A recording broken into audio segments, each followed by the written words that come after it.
Coakley is News Center 5's legal analyst, and Pat Griffin is a Republican analyst for us. Martha, let me start with you. Was there anything in the testimony today that suggested that the president did anything illegal? Well, I think you have to put this in context, Ed. We're, as they've said, in early innings here. But remember that Flynn is gone, been fired. Sessions is recused.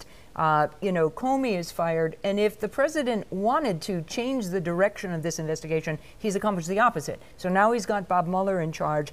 And today was another set of facts, to put this in context, that this is not going away. He sent his lawyer out to speak for him. This does not look good, and no one is prepared yet to say that we're on the road to impeachment, but this is not over for... Pat, what was the worst thing that the White House heard today?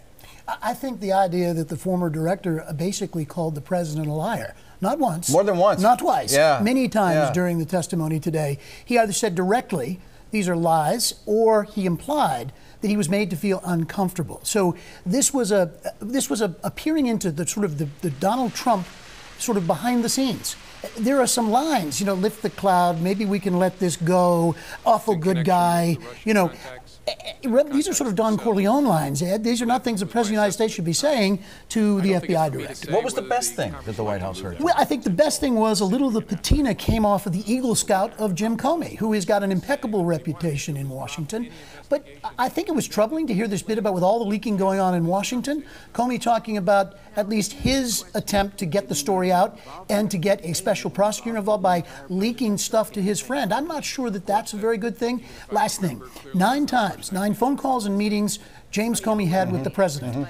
It seems to me that what one would say is, sir, this is an uncomfortable conversation. I'm not going to continue it. I'm not sure why he stuck around. I see what you're saying. So Comey perhaps should have entered into that realm and said, I think this is what we should do. Martha, let me turn to the response that we heard from the president's lawyer. What did that tell us about the strategy as they move forward? Well, first of all, it was his personal lawyer that came out. Right. It was Donald J. Trump's attorney. No one from the White House. And it's like his personal tweeter now. Is he going to have someone deliver his messages Maybe he should. him? I don't know. That's a new tact. And secondly, threw out sort of nonsensical allegations. Apparently, Comey can't be believed except for when he is saying, the president wasn't under investigation.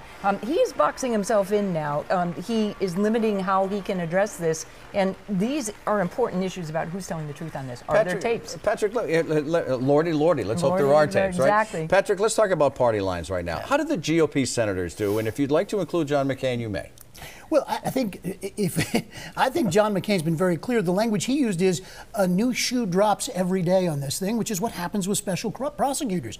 You get in here, you go narrow, and you go long. I think Senator Rubio was very direct after today's testimony, saying there may be obstruction of justice here, and we got to take a look at it.